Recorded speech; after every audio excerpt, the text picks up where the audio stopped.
Today we're going to take a look at Senran Kagura Burst Renewal for the PS4 and PC.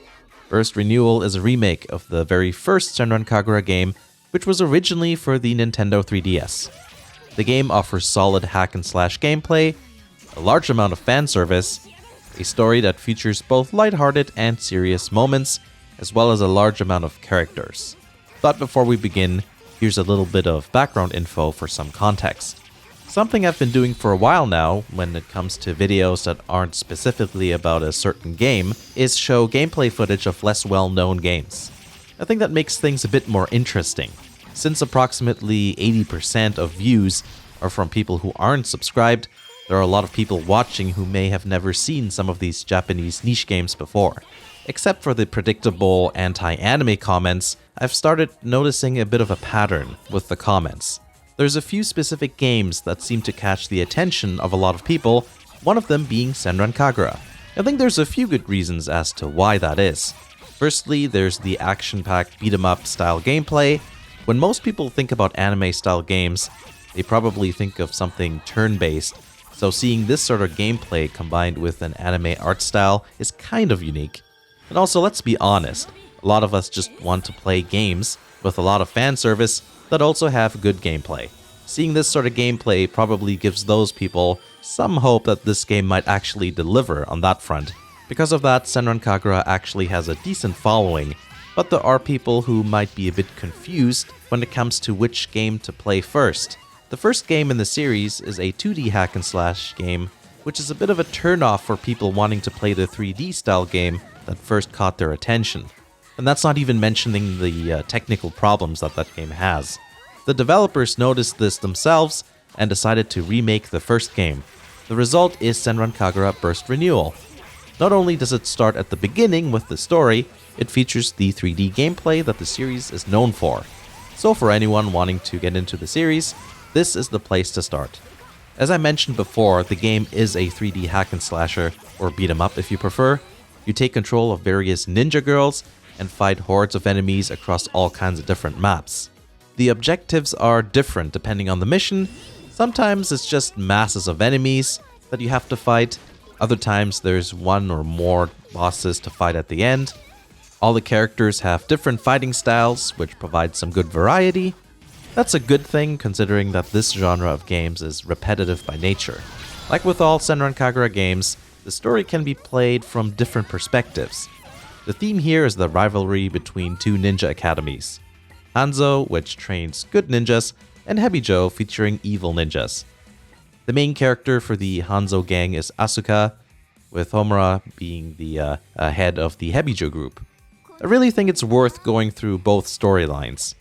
You get to understand the characters and their motivations better, and overall you have a much better perspective as to why characters behave the way they do. It's also nice that you can switch between Hanzo and Hebijo missions from the menu. That way you can view the other side's perspective immediately after playing a set of missions. There's also DLC that add Yumi and Miyabi from later games, and they have their own arcs as well. Except they aren't as long as the Hebijo and Hanzo arcs. You can think of those as origin stories or prequels. Their respective groups are also available as DLC, so anyone who's played the other games won't have to miss out on those characters. Let's go over gameplay specifics now. I'm sure newcomers already get the gist of things just by the footage, and veterans of the series will know exactly what to expect. Though there's a few things here and there that are a little bit different. The basics are that you have a light and hard attack. You can chain them together for different combos. Whenever there's this green effect, you can do an aerial rave, where your character jumps into the air and continues the combo. Blocking is a thing too. Maybe I'll bother with it one day so I don't get my ass kicked all the time. You may notice the yellow meter on the top left. You can stock up on that to do special attacks. Or you have to transform first, where you'll be greeted with an elaborate transformation sequence. There's all kinds of special attacks a character can do, and every character has their own unique ones. Your health resets back to full after transforming, so it's better to wait until you're either low on health or when you're facing a stronger enemy. Opposing ninja girls will transform at around half or so, and then their health goes back up too, of course. I usually transform sometime after they do. You probably already noticed the clothing being ripped off there during the fights. That happens the more damage you deal to your opponents. Of course, your opponents can do the same thing to you. Speaking of ripping clothes off, there's a mode called Frantic where your character will shed all of her clothes before the start of a mission. It's a high attack, low defense tactic, and personally I prefer not to go that route, but it's an option and in some cases you can finish missions very quickly. In addition to the special attack meter, there's another meter called the burst gauge. That's the blue one on the very left. That also fills up as you play. Burst mode can only be activated when it's full. You get the ability to do infinite aerial raves, and attack power goes up as well. The meter goes down when it's active though.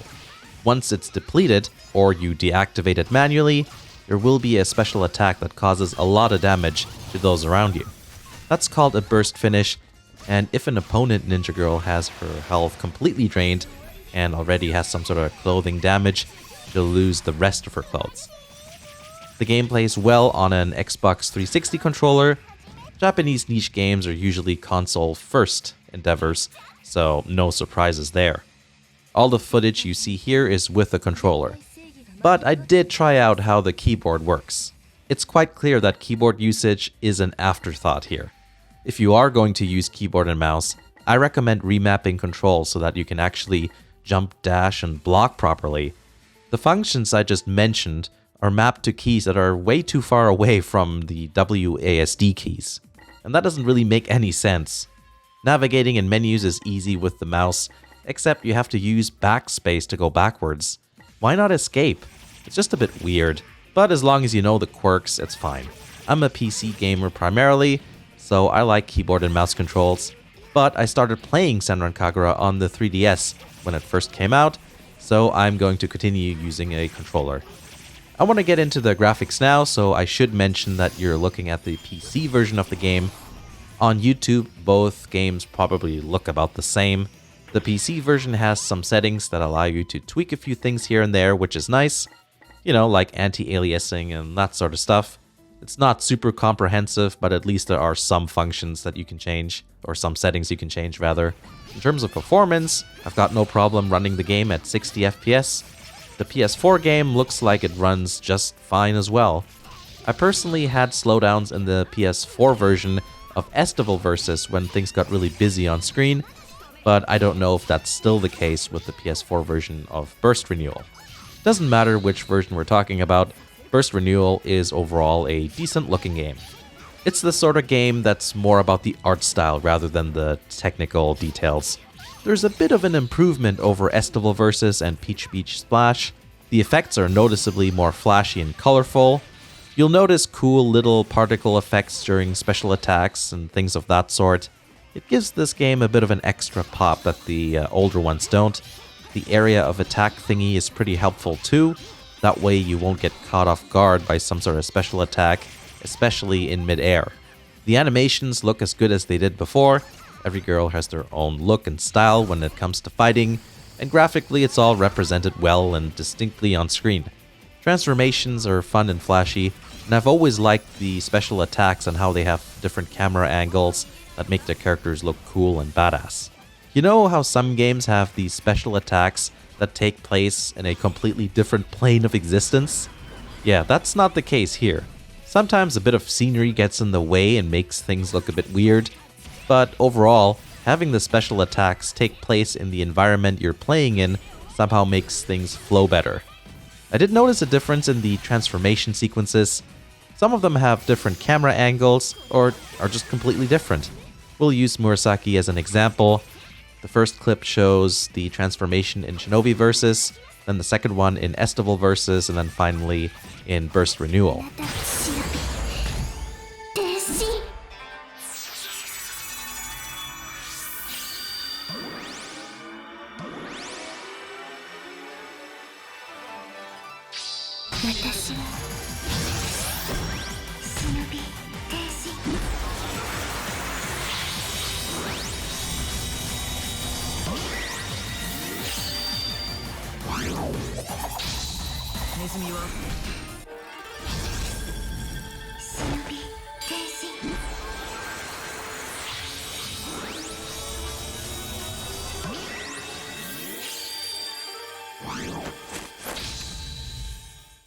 Overall, I like these sort of changes because you gotta differentiate that sort of stuff. If you don't, then every game starts to feel the same. Cutscenes are still done in the visual novel style like before, but there seems to be a little bit of playfulness in the camera angles to make things a bit more interesting. The mouths still move in such a ridiculously cheesy way, and a lot of the poses and animations have been around since the series first came out. I'd really like to see some improvements here, but sadly it's minimal this time round. A lot of the cutscenes are just text on a background. Those are more like inner monologue type things, but when a character speaks, it is voice acted.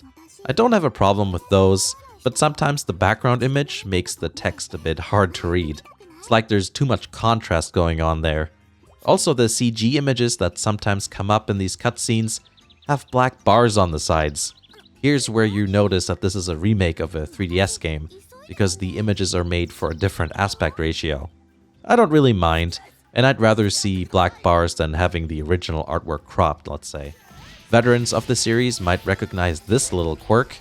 For some reason, when you finish a fight, the animation still stutters when everything goes into slow motion. I have no idea why all the Senran Kagura games do this, but it's still a thing here. My guess is that the animations actually aren't smooth. They're like capped at some sort of frame rate, probably 60 FPS or something. So if you slow it down, you see each frame. I hope that makes sense. That's my theory anyway. I managed to capture this moment here, which I thought was kind of funny and also cool at the same time. I'm always a fan of fun details, and one that I really like here is the menu. In the original 3DS game, you walked around a room to get to each different menu selection. In reference to that, the camera in Burst Renewal moves around the room as you go through the menu. The different academies have different rooms, just like they did before, and it's interesting to see the different characters act differently depending what part of the story you're in. Like sometimes Asuka will be happy or sad, or a certain character is missing altogether because storyline stuff. The maps and environments are decently diverse and good looking for this kind of game. Because this is a remake, I think the visuals look fine even if there aren't really any improvements. In fact, I don't think there's anything changed in the environments at all. But hopefully there's going to be some more improvements down the line with later games. Peach Beach Splash, for example, for me was really cool because it felt so new. I think we now need a bit more of a noticeable refresh when it comes to the beat-em-up games. Something that keeps the games from feeling too much like each other. Or else it'll start being like Neptunia, where Mark II, Victory, Rebirth 1, 2, and 3 were way too similar to each other. I, along with other Nep fans, started getting a bit burned out there. Now it's time to take a look at some other game modes. As with every game in the Senran Kagura franchise, Burst Renewal allows you to almost completely customize all the girls to your liking. Hair, clothes, and accessories. There's a lot of outfits to choose from. You can buy outfits and accessories in the store with the money you get from fighting, or you can spend actual money for DLC. There's a lot of free stuff in the store, so the selection is still decent if you don't want to pay for the extra stuff. You can change both pre- and post-transformation look. In addition to the different outfits and color options, things like accessories can be positioned, stretched, and scaled in any way you want. True to Senran Kagura tradition, the underwear is customizable as well, with each color and pattern having different panty variations like high leg and thongs. Once you've got your ninja girl all dressed up the way you want, they'll appear like this in cutscenes and gameplay. There's something called Diorama Mode 2, where you can pose characters in all sorts of different ways. You can go very in-depth here. Anything from placement to backgrounds, effects, expressions, and there's even various states of how the clothing is torn. Your imagination and lewdness is the only limit here, so reach for the stars, I say. The thing people were talking about in regards to this game recently is the censorship on the PS4 version. It's actually just one thing that's missing. It's the intimacy game mode. Basically every Senran Kagura game before Burst Renewal also had intimacy mode. In this mode, you can touch, grope, and slap whichever body part of any girl you choose. Eventually, a heart meter fills up. Once it's full, you need to touch a specific spot, which from what I can tell is different every time, I think. She'll extend her hands. All you need to do is hold on to them, and you can go in for a kiss. Planting the kiss is much easier with the mouse. You just basically point at the mouth. But for some reason with the controller, it's going all over the place, so I don't know why it's doing that. I think that's just how it works with the controller. They didn't bother trying to, give you a challenge with the mouse, I guess. You using a PC makes you automatically a winner, apparently. Anyway, moving on from intimacy mode, even though most Senran Kagura games usually have some sort of multiplayer mode, that unfortunately isn't the case here in Burst Renewal. Perhaps they didn't because the original 3DS game doesn't. That's a possibility anyway. If you want to go back into fighting, there's free missions not part of the storyline that you can play whenever you want. Another thing you can do is replay story missions. You can aim for a higher rank and getting all secret scrolls. Cleared missions can be replayed with a different character if you choose. That's a good way to level up a certain character. You can also work on a girl's yin or yang proficiency. If you go into frantic mode and beat the mission, you'll notice that your yin bar is filling up. If you transform the regular way, it's the yang mastery that goes up instead. I think it's fun to play the game in different ways and playing styles. That keeps me from getting bored, and it also is progress towards achievements, basically. This is the sort of game where I do like collecting achievements, even though normally I'm not really too fussed if I get them or not. If you also like that, make sure to start out by doing some easy things right off the bat, like trying out every one of the 3 difficulty levels, taunting 10 times in actual combat, that sort of thing. A lot of them are pretty easy, so just have a look at the list. There's also a few achievements in the dressing room, like changing accessory size, posing characters in diorama mode, or even changing the skin tone of a character. Other achievements you'll just get by playing through the game normally, like completing chapters and defeating a certain amount of enemies, or doing some sort of big combo. Overall, I'm pretty happy with this game. Something worth mentioning about the story is that it's noticeably more serious than Estival Versus or Peach Beach Splash, for example. It's not like those games don't have serious moments, but there's a lot more silly moments that are played for laughs. And a lot of times characters from older games are presented differently, I think. Certain quirks or personality traits are exaggerated to such an extent that I was a little surprised to see Hamura act so super serious. But that's how she was originally. Now she's just a bit more silly and, I don't know, kooky? Could I use that word? I really don't like that word, so let's not. But I'm too lazy to edit that out, so yeah, it's in the video. Burst Renewal does stay true to the original game story, which is really nice. And that is my review of Senran Kagura Burst Renewal. I hope you enjoyed it. I really enjoyed playing this game, especially the story. It's been so long since I last played the original Burst game on the 3DS, I actually forgot so much backstory on these characters. But it's nice because I get to experience the things that originally really made me like this series, again as if it were the first time, kind of. I think I just need to play through the other games after I'm done playing this. I'm sure the jump between this and Shinobi Versus is going to be a bit jarring, graphically speaking. Before ending the video, I just want to let you know that I have a second channel. Lately I've been posting some news related to Japanese niche games, whether it's announcements or sales or news. Have a look and subscribe if that interests you. You can also follow me on Twitter. That's a good way to see what I'm up to. I post both second channel and main channel content there. And occasionally, very occasionally, I even say stuff there. Thanks for watching, and I'll see you again in the next video.